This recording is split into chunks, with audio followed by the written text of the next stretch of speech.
吉农哥，这是唯一一个你重新开始的机会，但是你服下它，将会忘记所有的一切。忘记所有的一切？你……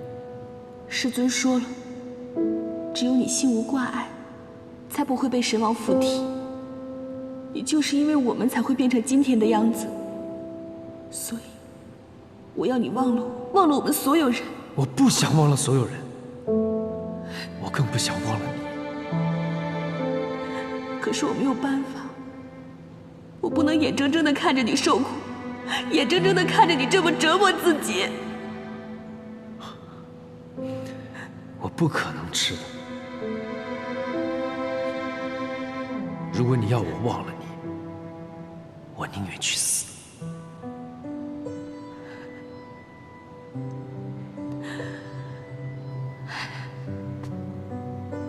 我曾经以为我喜欢的人是晋宁阁，我也一度迷茫。可是就在你将要被斩杀的那一刻，我才真正的明白，你才是我真正想要去守护、想要去珍惜的那个人。吉农哥，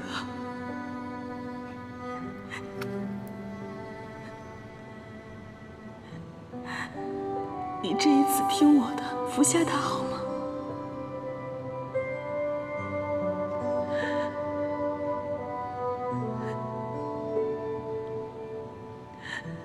我知道你所做的一切都是为了我，所以这一次，请你再为了我服下它。就算我求求你，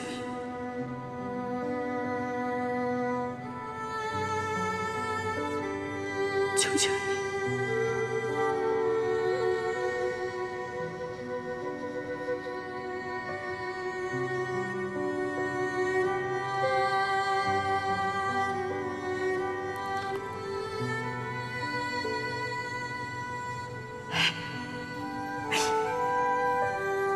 我知道你所做的一切，其实是因为被神王控制了神智。可是金龙哥，在我心里，你从未改变过，你一直都是我心里的那个金龙哥。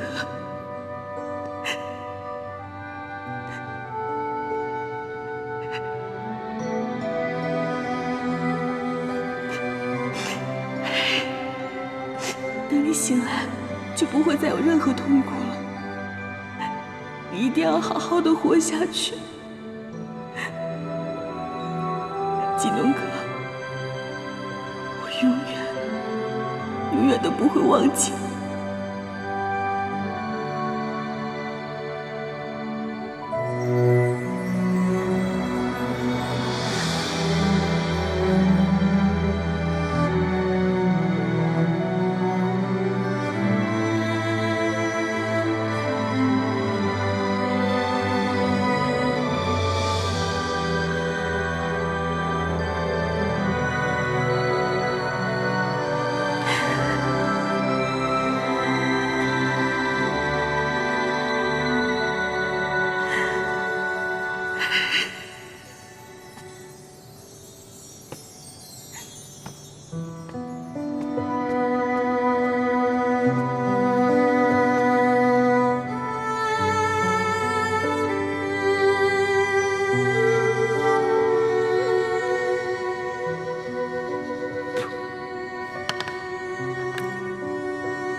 有你这句话就够了。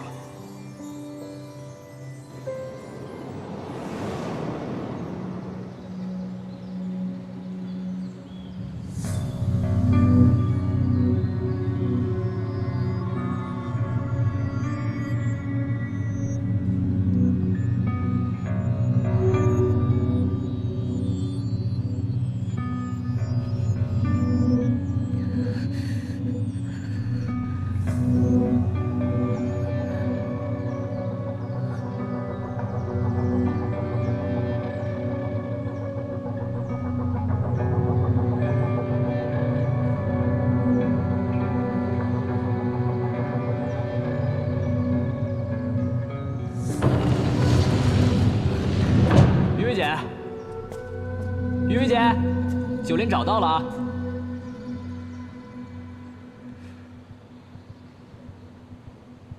雨薇姐，你这是干嘛呢？你是谁？什么？我是谁？你和纪宁还有我们一起经历了那么多事，你现在问我是谁？纪宁。纪宁是谁？行了，别装了。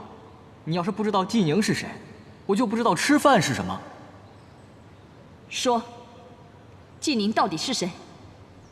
你怎么了？你不是于薇姐？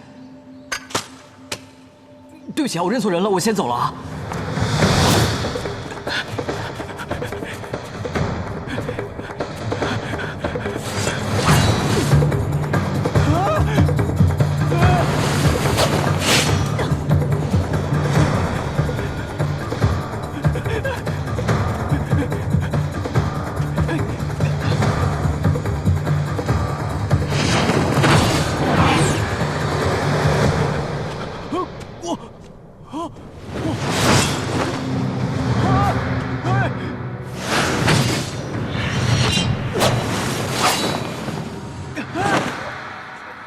别，于薇姐，我是子硕，别闹！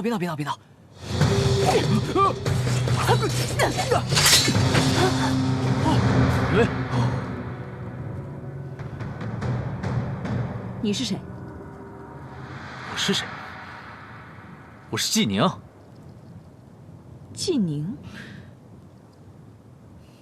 死生契阔，永不离弃，这是我们说过的话。这你也忘了吗？你骗我！我不认识你，我根本就不认识你！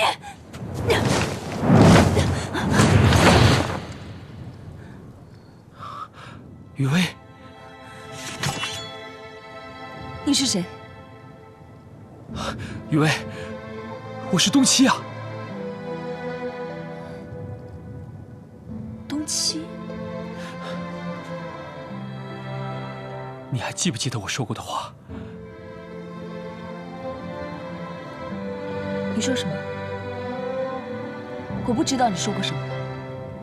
你们到底想做什么？我曾经告诉过你，如果混沌之气不可控制，一定要传讯于我。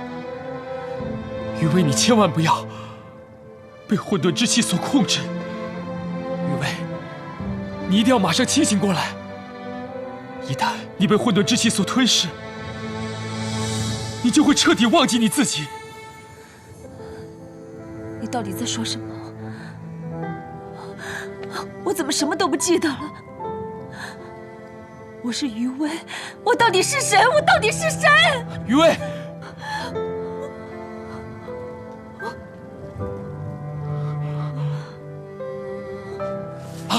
于薇，冷峻，于薇，冷峻，于薇姐，于薇，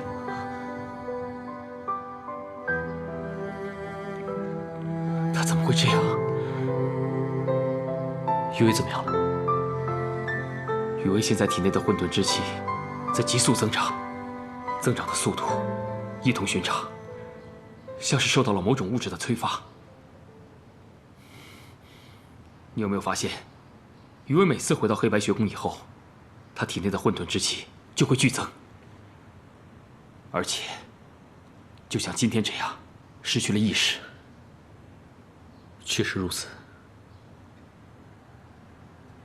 这事会不会跟隐藏在学宫里的内奸有关系？内奸？商王在学宫里派入了一个内奸，殿才师尊和五峰师尊皆被当作嫌疑人，而且被关在禁地当中。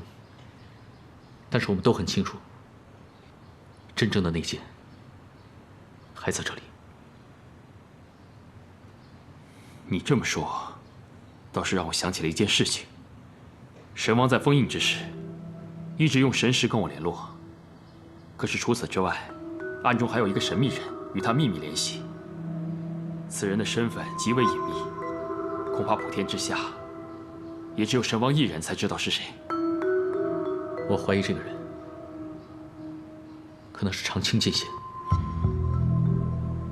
长青剑仙不大可能，他的功力在电财道人之下，他不可能做到既控制电财道人和五峰道人，又不暴露自己的身份。我想这个人功力一定非比寻常，一定是在长青剑仙之上。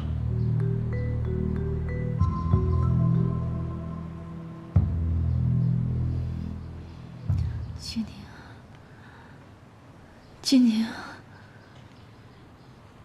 雨薇，雨薇，我在这儿。我没有伤到你吧？我没事。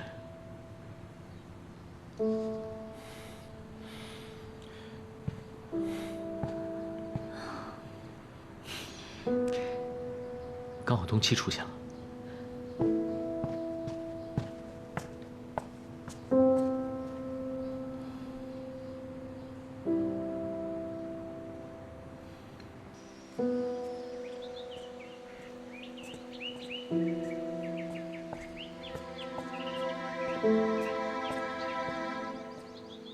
你为什么不辞而别？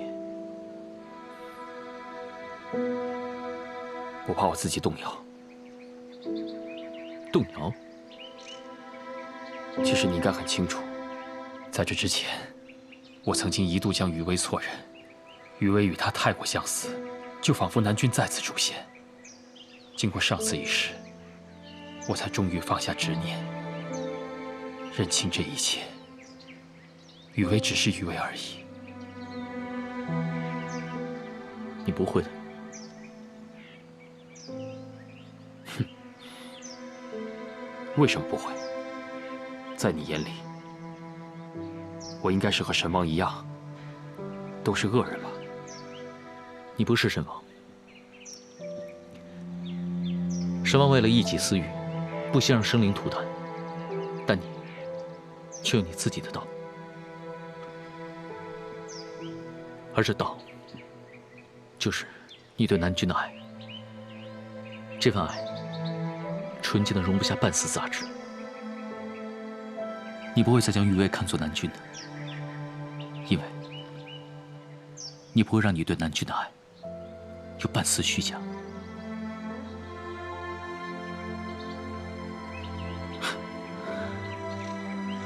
真是没想到，在这个世界上最懂我的人，居然是你。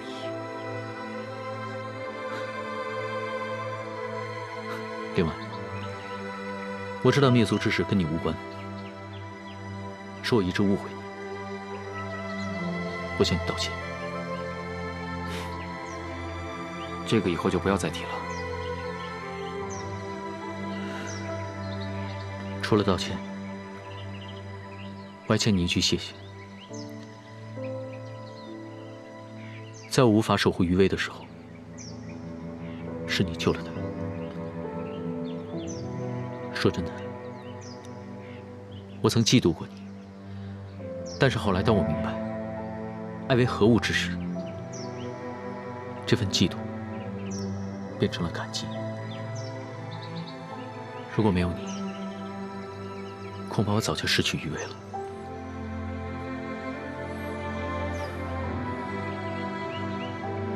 纪宁，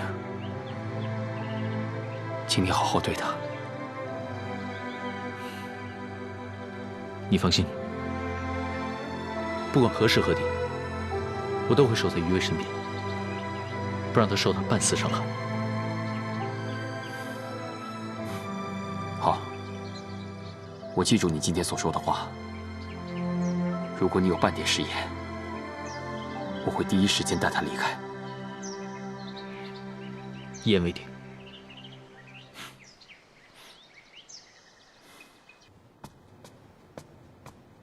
报！魔宗师，打探到少主的消息了。少主他现在在哪儿？少主他被囚禁在黑白学宫。这不可能。神王的功力岂是仅你几人可以匹敌的？你告诉我，少主怎么会落败，又怎么会被他们带回黑白学宫？传闻，少主与纪宁对战之时，东岐忽然出现。他嘴里念叨陆压道人当年创下的32字真经，此法门正中神王弱点，聚天地之气将神王压制。后来纪宁他，你快说，他对少主怎么了？他废了少主的丹田。木宗师，若废了丹田，自此修为尽失，少主这些年来的努力，已然化为泡影。这让我如何面对在九泉之下的老祖？非但如此，黑白学宫还在寻找别的法门，要将神王的力量驱逐出来。岂有此理！若是将神王驱逐，少主如何能实现称霸驰名界域的夙愿？木宗师，我们该怎么办？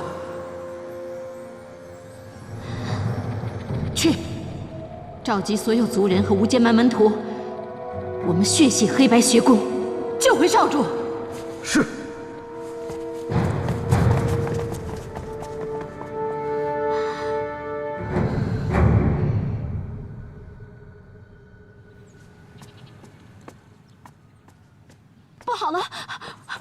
不好了！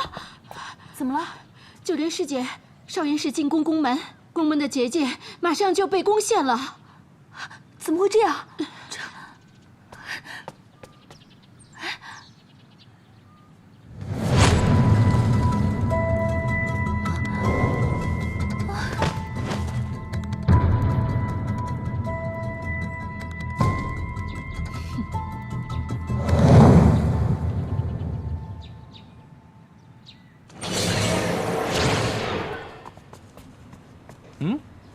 二位师尊，嘎好。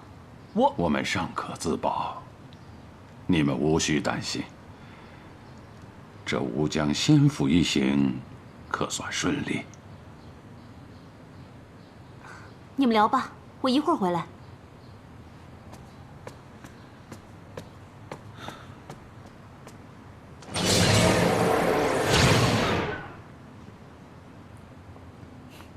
师尊，对不住。这次乌江仙府之行，我没有顺利炼化法宝，未能替两位师尊洗清冤屈，请责罚。以你们现在的功力去闯乌江仙府，已是难为你们了。能够平安的回来，那也是难得，还提什么责罚呀？师尊，我们虽然没能顺利炼化法宝，但是我们找到了神王附体之人。哦，谁呀？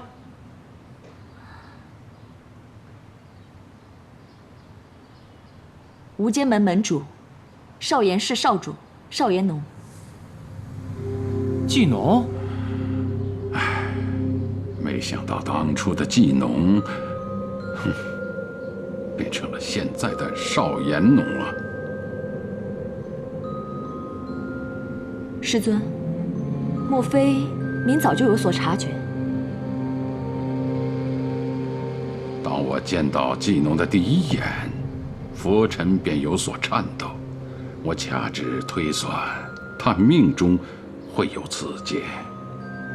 我念其心智尚正，还有挽回的余地。没想到还是被神王选中，最终走上了这条路啊！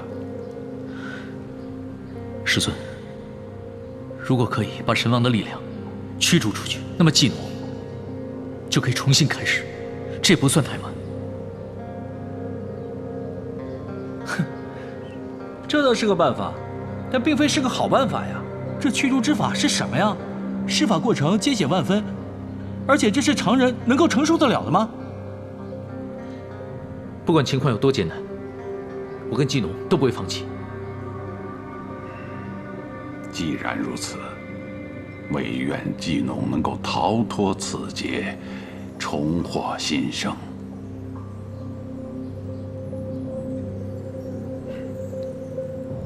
不好，有人在攻击宫门。谁这么大胆，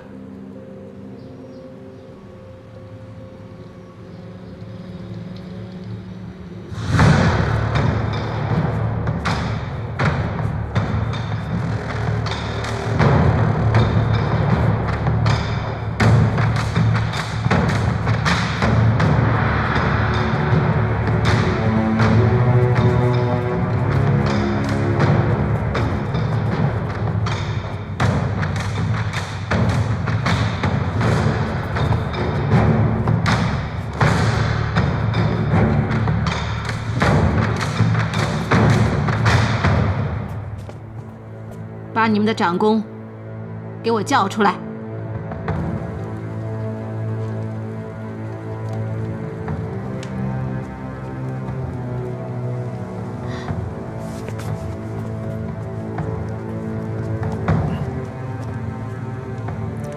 少主，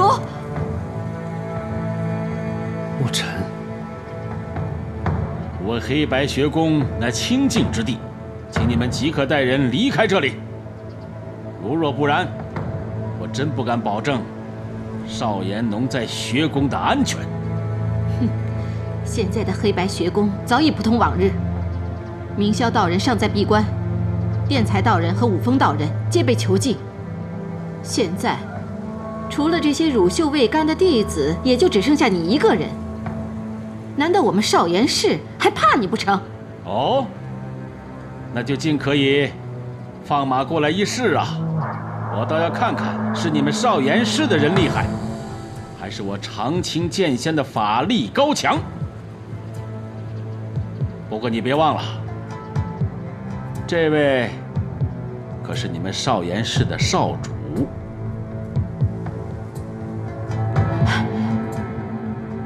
立即放了我们少主，我自然让所有人都退下。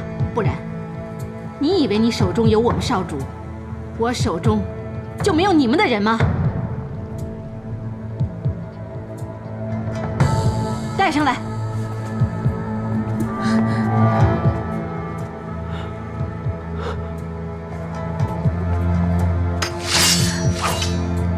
九莲，但凡我们少主少一根头发，你们这个九莲也绝对不会好过。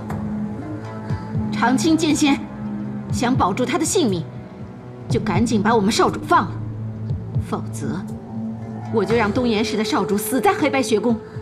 火圣道人绝不会与你们善罢甘休。笑话，还没人敢威胁我长青剑仙！立即放了九莲！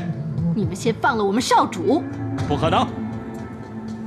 邵延农体内乃有神王的存在，为了赤明戒域的安危，别说是一个九莲，就是牺牲整个黑白学宫，我们也绝对不会放人。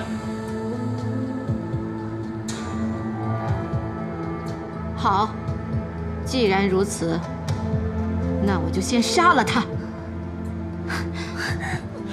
住手！少主，青龙哥，墨尘，立刻带着无间门跟少严氏所有人撤离。少主，为了一个九莲，值得吗？不只是为了九莲，我已经决定将神王从我体内驱逐。之后，我要效忠于圣君，共同保护赤明戒域。如果你们还认我这个少主，立刻带着所有人撤离。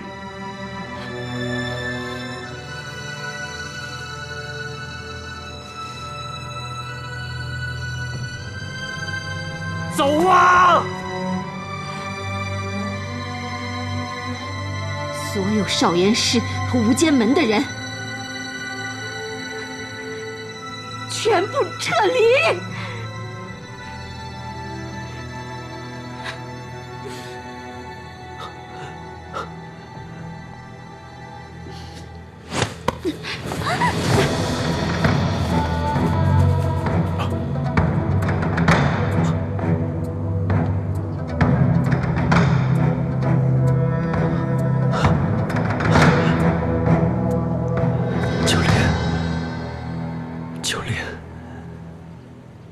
墨尘，你快放我出去！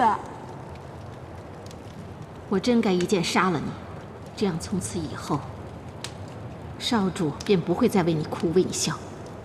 你若真的是为他好，你就应该让他留在黑白学宫，将神王的力量驱逐出去。住口！你根本就不了解少主。九莲，你知道少主的梦想是什么吗？他的梦想是成为整个赤冥界域的主宰。若是将神王驱逐，这相当于毁了他的梦。你错了。若是借助神王的力量得到整个赤冥界，那季农哥就会一辈子受神王的摆布。难道你真的愿意看到季农哥变成像神王那样的嗜血暴君吗？墨尘，爱一个人，不是帮他实现愿望，而是在关键的时刻为他指出正确的道路。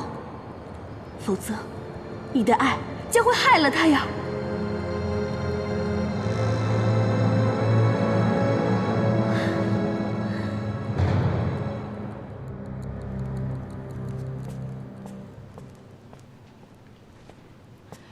季农，九莲的事，我都已经知道了。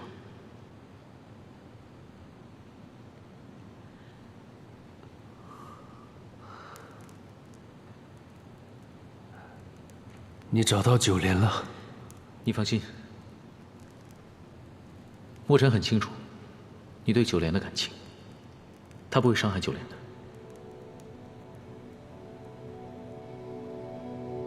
还有，师尊说，驱逐之法的痛苦，并不是常人所能忍受的。你真的愿意接受驱逐之法？再痛苦，再艰难，我都一定会克服。这一路走来，我已经错得太多了，这是我唯一能弥补的机会。你放心，我撑得过去的。好，我明白。不管发生什么，我都会在这儿。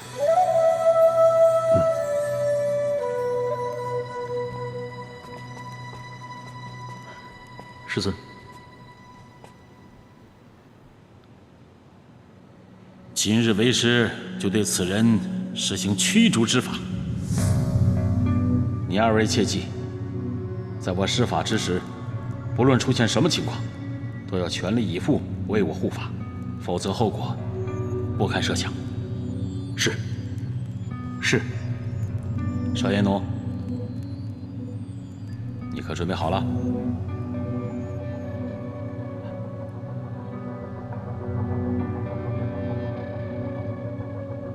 动手吧！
元神，追！季宁，看着季农。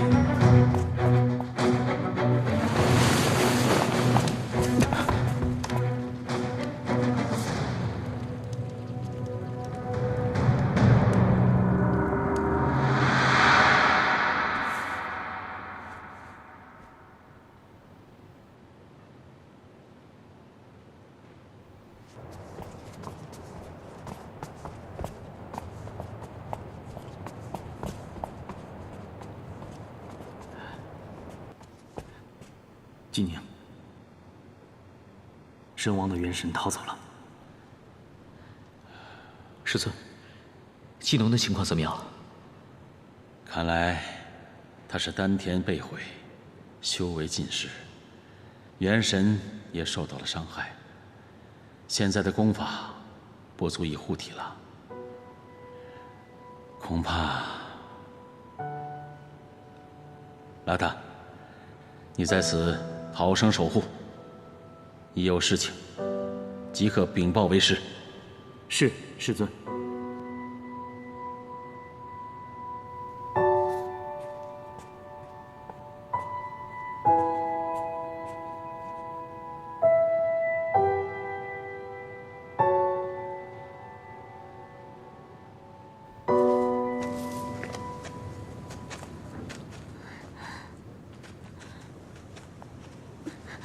这是要带我去哪儿啊？你放心，我不会杀了你。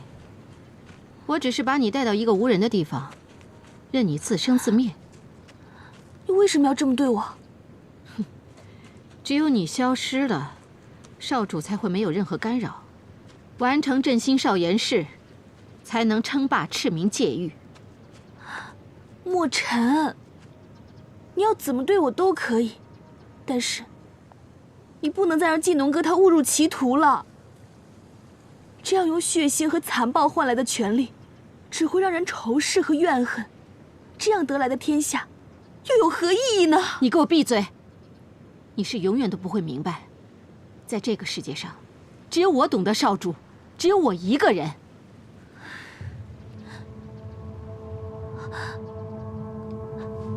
松开，纪农哥。你又想耍什么花招？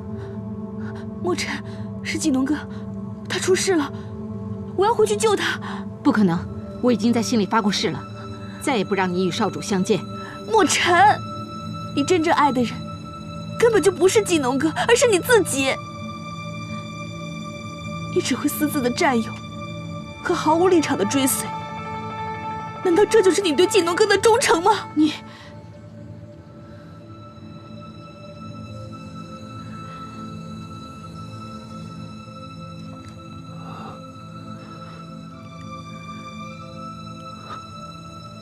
纪农，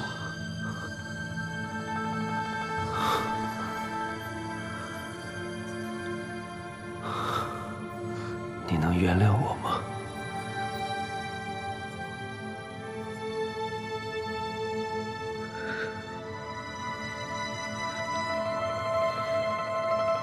这所有的一切，都是因为你被神王所苦。这不是你的错。我没有怪你。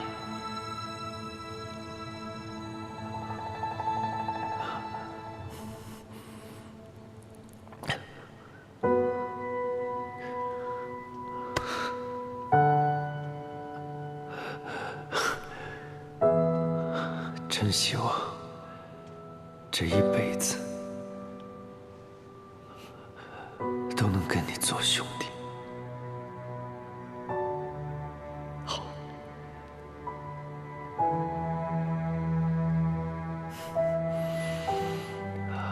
我先休息一下。好，好好休息。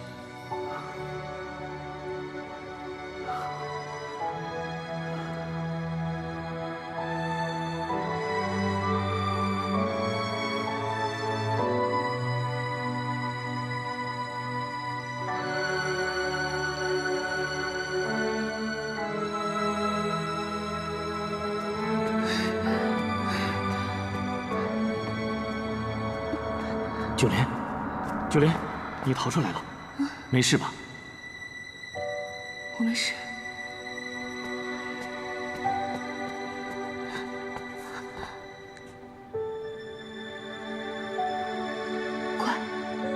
快帮我把他扶到旁边的剑阁，那边比较安静，我要给他治疗。可是你现在这么虚弱，强行施法，会伤到自己的。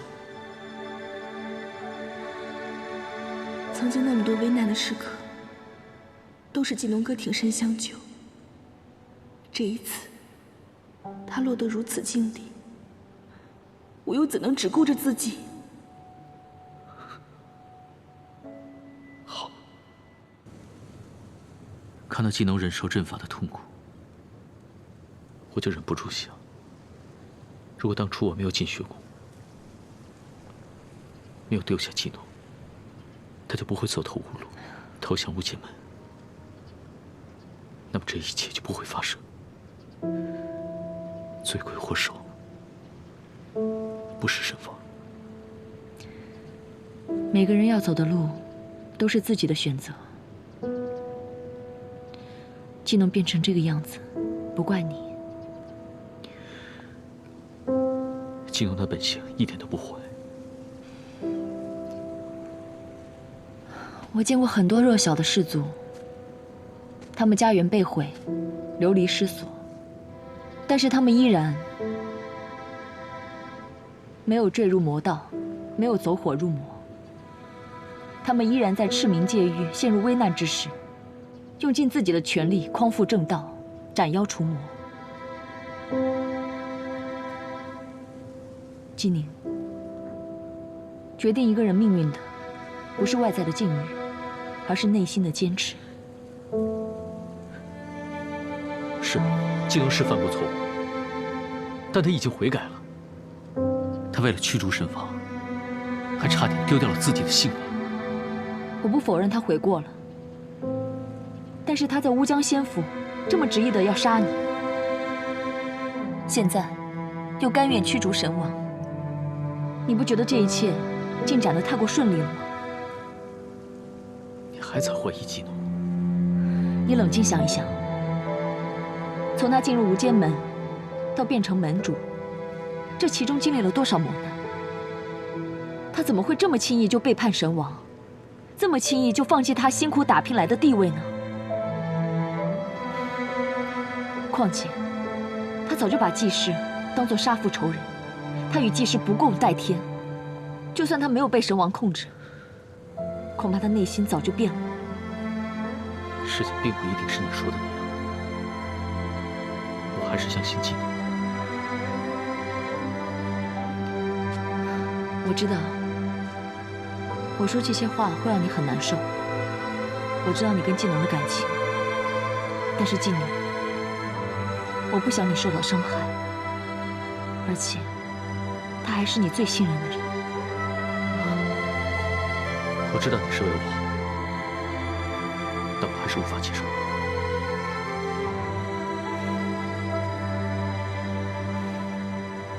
行了，我知道我说再多也没用，最终还是要靠你自己想明白。你只要记得，我永远都会陪在你身边，永远都不会离开你。谢谢。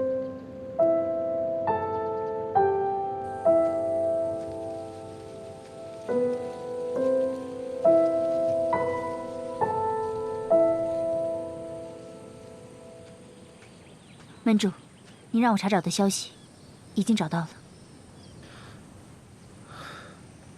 是吗？余威的混沌之气看起来十分异常，这到底是什么原因？典籍记载，唯有一种法门可以造成这种情况，此法门便是诛杀技。诛杀技？传说中，这种诛杀技像一种诅咒一样，一旦受了这种诅咒，渡劫者元神破碎，全部的力量难以控制，即便传至后人，也不能消除。那如此说来，这样的症状和余威的完全相符。